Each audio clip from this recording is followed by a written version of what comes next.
Students, हमने पिछली video में ट्रिग्नोमेट्री की जो वैल्यूज थी साइन, कॉस, टेन, कॉट, सेक, कोसेक यानी 6 की 6 वैल्यूज को हमने पढ़ा था। प्रत्येक कोण के मान के लिए यानी प्रत्येक हर एंगल के लिए 0 डिग्री, 30 डिग्री, 45 डिग्री, 60 डिग्री और 90 डिग्री के लिए सारी वैल्यूज पढ़ी थी। आज उससे रिलेटेड हम एक कुछ क्वेश्चंस करेंगे। उसके बाद हमारी जो एक्सरसाइज है, आरबीएससी में 6th एक्सरसाइज है ये और सीबीएसई में 8th एक्सरसाइज है, दोनों का कॉम्बिनेशन है हमारे पास। तो हम ये दोनों एक्सरसाइज आज यहाँ करेंगे। तो कुछ एग्जांपल से शुरू करते हैं। तो वैल्यूज हमको पता थी, तो सबसे पहले हमारे पास एग्जांपल ले रहे हैं हम। छोटा सा एग्जांपल है, साइन 45 का मान ज्ञात कीजिए। छोटे छोटे एग्जांपल से स्टार्ट कर रहा हूं।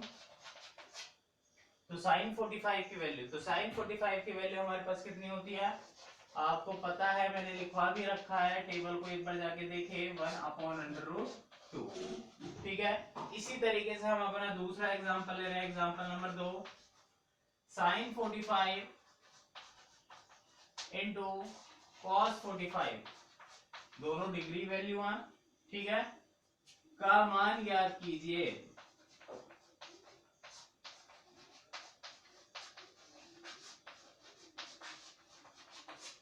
ठीक है। तो साइन 45 की वैल्यू हमें पता है ½ और cos 45 की वैल्यू सेम होती है, तो दोनों की वैल्यू हम यहाँ पे पुट कर देते हैं। पहले इस क्वेश्चन को एक बार दोबारा से रिपीट करके अलग से लिखेंगे, उसके बाद इसका सॉल्यूशन करेंगे। यहाँ से हमारे पास 1/√2 मल्टीप्लाई 1/√2।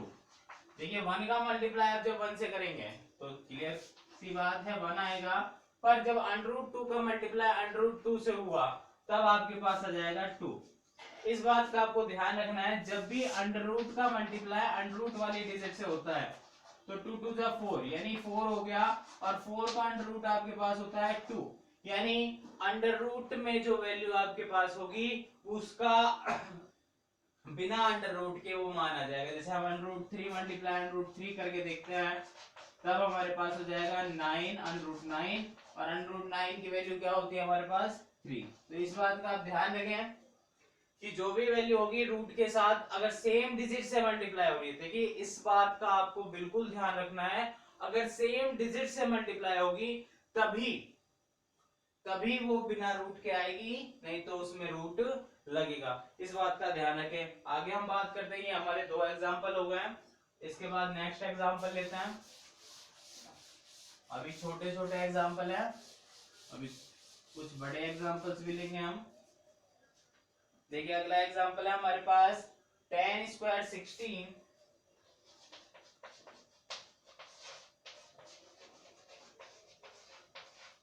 Plus 3 cos square 60। ये हमारे पास क्वेश्चन है, इसकी वैल्यू हमको फाइंड करनी है। तो सबसे पहले हमको करना क्या है, tan की वैल्यू रखनी है, ठीक है। tan की वैल्यू होगी किसमें 60 में, तो tan की वैल्यू 60 में आपके पास होती है √3, और यहाँ स्क्वायर दे रखा है तो इसका स्क्वायर कर दिया। चलो आगे बढ़ते हैं, प्लस 3 का 3 आ गया। देखिए डिजिट जो होगी वो एज इट इज मेंशन हो जाएगी, उसके साथ पहले कोई छेड़छाड़ नहीं करनी है। उसके बाद cos 60, तो cos 60 की वैल्यू हमें पता है 1/2 होती है, सॉरी हाफ होती है, और उसके बाद क्या है स्क्वायर। तो पहले इनका स्क्वायर कर लेते हैं भाई, इसका स्क्वायर किया तो क्या आ जाएगा 3 प्लस इसका स्क्वायर किया तो 1/4, इसका मल्टीप्लाई किया तो 3/4। इसको एडिशन से अगर आप ऐड करके लिखेंगे तो आपके पास आ जाएंगे 15/4, या फिर आप इसको ऐसे लिख सकते हैं कॉम्प्लेक्स फ्रैक्शन में, ठीक है। मिश्र भिन्न में अब तो ऐसे चेंज आउट कर सकते हैं, या फिर एलसीएम लेके ऐसे सॉल्व कर सकते हैं, जैसे आपकी इच्छा करती है, जैसा आपको अच्छा लगता है उस तरीके से आप इसको सॉल्व करते हैं, ठीक है। ये हमारे पास कुछ एग्जांपल्स हैं। इसके बाद अगला एग्जांपल लेंगे हम। देखिए अगला एग्जांपल है आपके पास,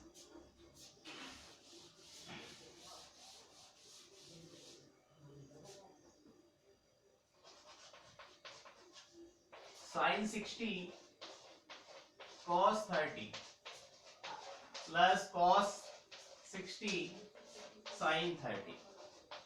ठीक है, यहाँ पर आपको वैल्यूज पुट करनी है और इसकी वैल्यू, इसका मतलब इसका मान आपको ज्ञात करना है। ठीक है, तो साइन 60 की वैल्यू हमें पता है √3/2।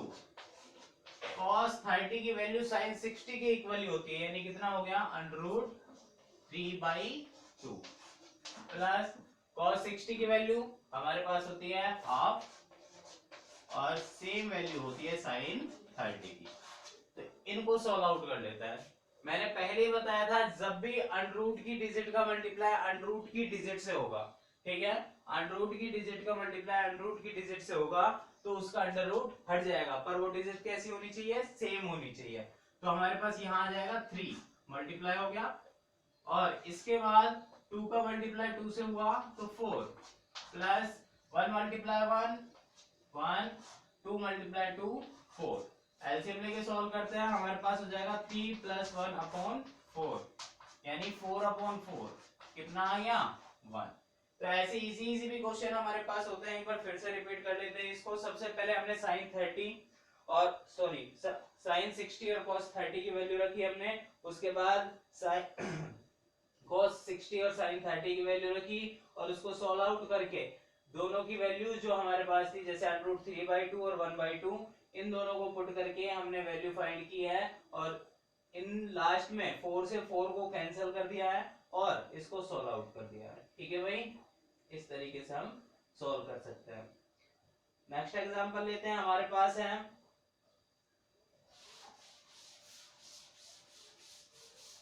नेक्स्ट एग्जांपल है हमारे पास cosec cos 30 अपॉन में sec 45 प्लस cosec 30। ठीक है, cos 30 upon sec 45 plus cosec 30, इसकी वैल्यू हमें फाइंड करनी है। ये हमारा एग्जांपल है, नंबरिंग आप देख लेना, मैं भूल गया हूं। ठीक है, सबसे पहले cos 30 की वैल्यू हमारे पास क्या होती है 1/2 पुट कर दी। उसके बाद sec 45 की वैल्यू आपके पास होती है √2 प्लस cosec 30 की वैल्यू आपके पास होती है 2। ठीक है, देखिए रूट की डिजिट बिना रूट की डिजिट के साथ कभी ऐड नहीं हो सकती, कभी भी ऐड नहीं हो सकती। मल्टीप्लाई हो सकती है पर ऐड नहीं हो सकती, वो एज इट इज रहेगी। ये हाफ है तो ये जो अपॉन वाला 2 है इस वाली डिजिट के साथ मल्टीप्लिकेशन में आ जाएगा, यानी आपके पास डिजिट पर क्या आ जाएगी 1/2 × √2 प्लस 2। अगर आप चाहें जो ये बाहर वाला 2 है उसका अंदर भी मल्टीप्लिकेशन कर सकते हो, किस तरीके से 1/2 √2 प्लस 4। इससे ज्यादा हम इसको सॉल्व नहीं कर सकते। इससे ज्यादा अगर हमें सॉल्व करना है तो इसका हमको रेशनलाइजेशन करना पड़ेगा, जिसे हम बोलते हैं परिमेयकरण। ठीक है, परिमेयकरण के माध्यम से हम इसको आगे भी सॉल्व कर सकते हैं। अब बात करते हैं अगले क्वेश्चंस की। अगले क्वेश्चन हम लेंगे एक्सरसाइज में से। एक्सरसाइज में हमारे पास ये एग्जांपल्स थे कुछ, देखिए एक्सरसाइज में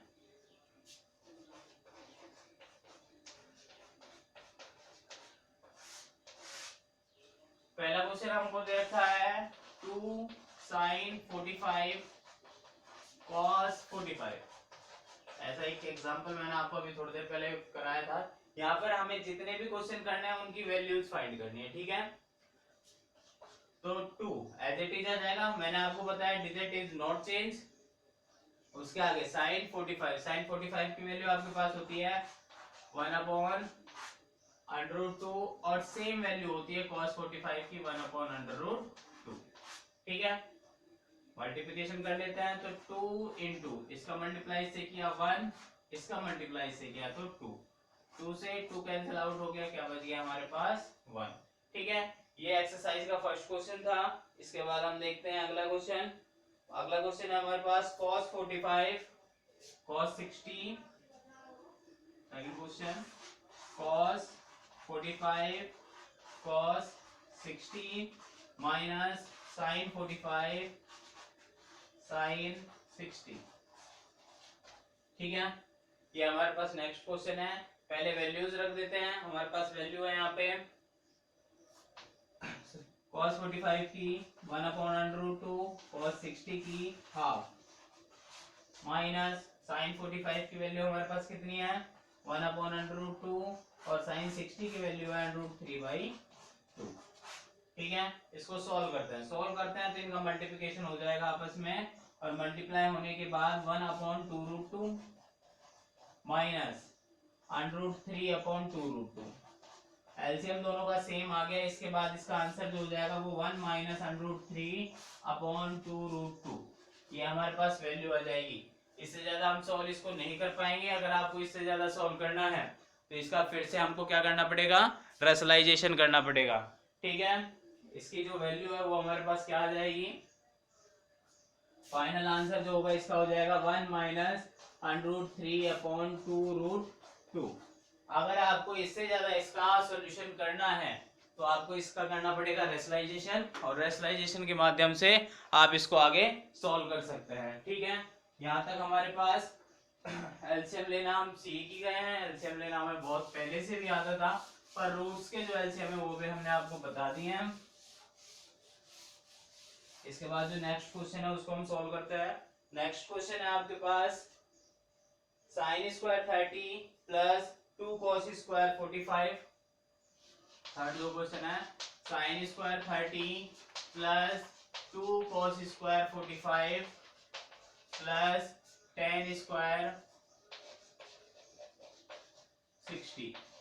ठीक है, ये हमारा क्वेश्चन है, इसको हम सॉल्व करेंगे। 3 टेन स्क्वायर 60, ये हमारे पास वैल्यू है साइन स्क्वायर 30, तो साइन 30 की वैल्यू 1/2 और इसका कर दिया हमने स्क्वायर प्लस 2 cos 45, तो 2 into 1/√2 square plus 3 into √3 square. ठीक है, इसको सोल्व आउट करते हैं। सोल्व आउट करने के बाद हमारे पास इसकी वैल्यू आ जाएगी। तो हमारे पास इसका फर्स्ट वैल्यू होगी 1/4 प्लस ये होगा 2 मल्टीप्लाई बाय 1/2। देखिए अंडर रूट हट गया है, यहाँ पर जो हमारे पास अंडर रूट था वो स्क्वायर से कैंसिल आउट हो गया, यानी 2 का √2 का स्क्वायर किया तो हमने हमारे पास क्या आ गया 2। इसी तरीके से हमारे पास 3 मल्टीप्लाई 3 हो जाएगा, इसका भी अंडर रूट आपके पास हट जाएगा। तो 1/4 प्लस ये कैंसिल आउट हो गया 1 प्लस इनका हमने कर लिया मल्टीप्लिकेशन, कितना हो गया 9, 9 and 1 10, यानी 10 and 1/4, जिसे हम क्या बोलते हैं क्वार्टर।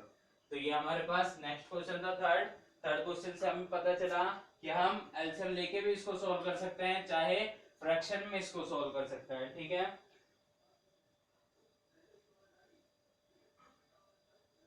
अगला क्वेश्चन है आपके पास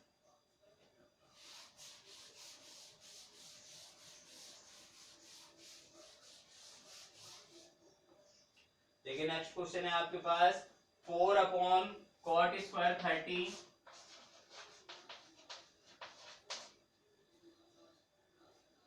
plus 1/sin square 30 minus cot square 45। ये हमारा फोर्थ क्वेश्चन है, इसको हम सॉल्व आउट करते हैं। यहां से देखिए 4/cot स्क्वायर 30, तो cot स्क्वायर 30 की वैल्यू हम जानते हैं, साइन स्क्वायर 30 की यानी साइन 30 की वैल्यू हम जानते हैं, और cot स्क्वायर 45 की वैल्यू यानी सारी वैल्यूज हम जानते हैं। तो उनको यहाँ पे पुट कर देते हैं, तब हमारे पास हो जाएगा 1/√3 का स्क्वायर प्लस 1/sin स्क्वायर 30 यानी हाफ का स्क्वायर प्लस सॉरी माइनस आपके पास यहाँ पे क्या आ जाएगा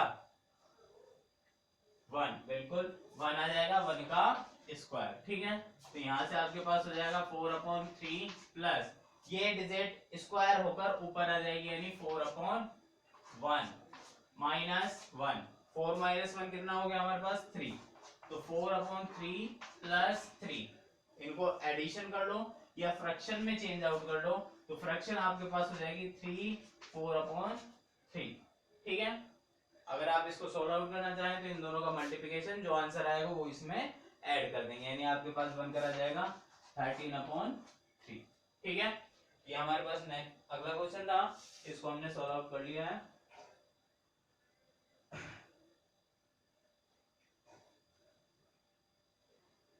एक क्वेश्चन और लेते हैं ऐसा, उसके बाद जो प्रूव करने वाले क्वेश्चन है उनकी तरफ चलेंगे। ठीक है,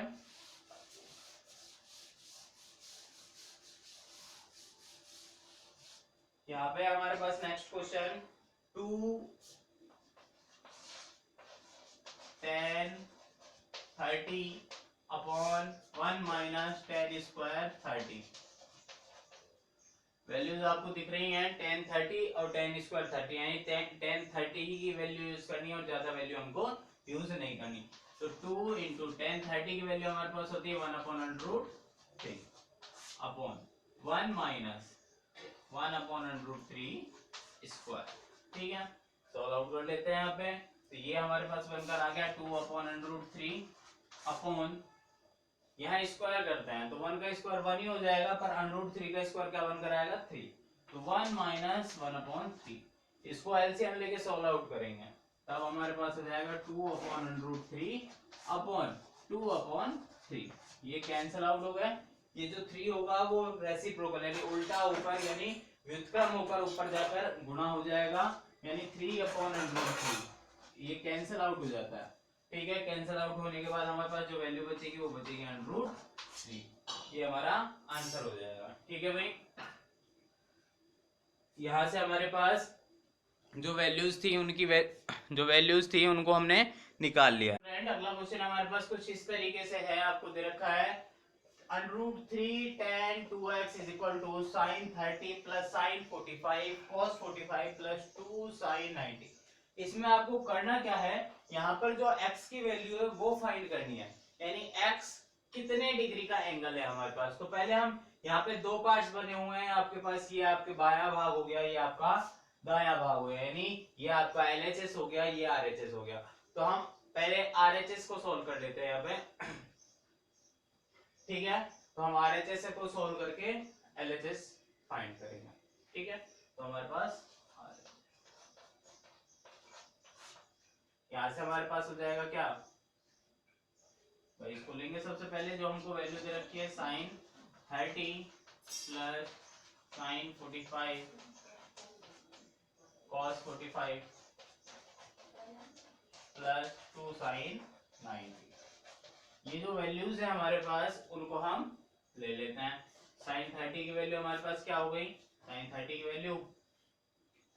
वैल्यू 1/2 प्लस cos 45 1/√2, और sin 45 और cos 45 की वैल्यू सेम होती है, और sin 90 की वैल्यू आपके पास होती है 5। ठीक है, इसको सॉल्व कर लेते हैं। ये हो गया 1/2 प्लस 1/2 प्लस 2।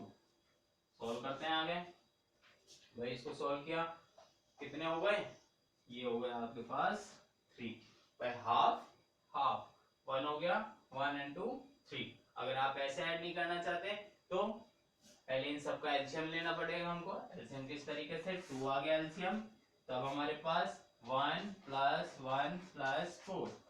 ठीक है, तो कितना होगा टोटल 6, यानी 6/2 कैंसिल आउट हो जाएगा आपके पास, कैंसिल होके क्या वैल्यू आ जाएगी 3। उसके बाद आप यहाँ से LHS को लेंगे और इक्वल में लेंगे हमारे RHS को, तो हमारे पास हो जाएगा √3 tan 2x = 3। यहाँ ये √3 मल्टीप्लिकेशन में, वहां डिवाइड में चला जाएगा। tan 2x = आपके पास हो जाएगा 3/√3, ये कैंसिल आउट हो गया, यानी क्या बच गया √3। तो tan 2x = √3, तो √3 में किसकी वैल्यू होती है, ये आपके पास tan में √3 किसकी वैल्यू होती है, tan 2x = tan 60। tan 60 की वैल्यू √3 होती है। तो कंपैरिजन करते हैं, दोनों तरफ tan है, बस 2x और 60 अलग है, तो हम इन दोनों का कंपैरिजन कर लेते हैं। 2x = 60, ऐसे 2 डिवाइड में चला जाएगा, x = 60/2, यानी जो एंगल आपका आएगा वो कितने डिग्री का आ जाएगा 30 डिग्री का। इस तरीके के छोटे छोटे क्वेश्चन आते हैं 2-2 नंबर के, और इस एक्सरसाइज में से कम 2 नंबर का एक क्वेश्चन आएगा ही, और इसके साथ जो हम नेक्स्ट एक्सरसाइज करेंगे उसमें से एक क्वेश्चन 6 नंबर का आएगा। यानी टोटल कुल मिला के ट्रिग्नोमेट्री का जो पार्ट होता है वो हमारे पास यहाँ पर लगभग 11 से 12 नंबर का होता है, जिसमें आपके पास 3 एक्सरसाइज है। एक तो हमारे पास ये रेशो की एक्सरसाइज है, उसके बाद एक एक्सरसाइज होती है हमारे पास प्रूव वाली जिसमें हम सिद्ध करते हैं, एक एक्सरसाइज होती है हमारे पास हाइट एंड डिस्टेंस यानी ऊंचाई और दूरी। तीनों एक्सरसाइज को मिला के हमारे पास लगभग 12 नंबर के चैप्टर बन जाता है एक पूरा कंप्लीट। और ये बड़ा इजी है, 2 एक्सरसाइज में इसी तरीके से हमको वैल्यूज को काम में लेना है। और तीसरी जो एक्सरसाइज है उसमें जो हमारे पास इक्वेशन होंगी, ठीक है, जिन्हें हम सर्वसमीका बोलते हैं, इक्वेशन का यूज करके हम प्रूव करेंगे क्वेश्चंस को। ठीक है भाई, ठीक है स्टूडेंट्स, कुछ क्वेश्चंस मैंने आपको करा दिए हैं, कुछ क्वेश्चंस आपकी बुक में होंगे तो उनकी प्रैक्टिस आपको करनी है। जो भी क्वेश्चन आपको समझ में नहीं आए, ठीक है, जो भी क्वेश्चन आपको समझ में नहीं आए वो इस वीडियो के कमेंट सेक्शन में बताएं। और इसके बाद, ठीक है, इसके बाद जो हम अगली वीडियो बनाएंगे उसमें आपकी जो प्रॉब्लम्स आएंगी उनको सॉल्व कराएंगे, और अगले जो हमारे क्वेश्चंस हैं उनको भी हम सॉल्व कराएंगे। तो याद रहे, जब भी आप इस वीडियो को देख रहे हैं तो जो भी आपके पास बुक है उसमें से इस तरीके के, इस पैटर्न के क्वेश्चन करें, और जो भी क्वेश्चन आपको नहीं आ रहा है उसे कमेंट सेक्शन में जाके लिख दें, और जिसका सोल्यूशन हम आपको अगली वीडियो में दे सकें। ठीक है, जल्दी से जल्दी, और हमारे चैनल को लाइक करें, सब्सक्राइब करें, जिससे आपके पास जल्दी से जल्दी हमारे चैनल पे डलने वाली वीडियो पहुंच जाए। थैंक यू स्टूडेंट्स, लाइक जरूर करें।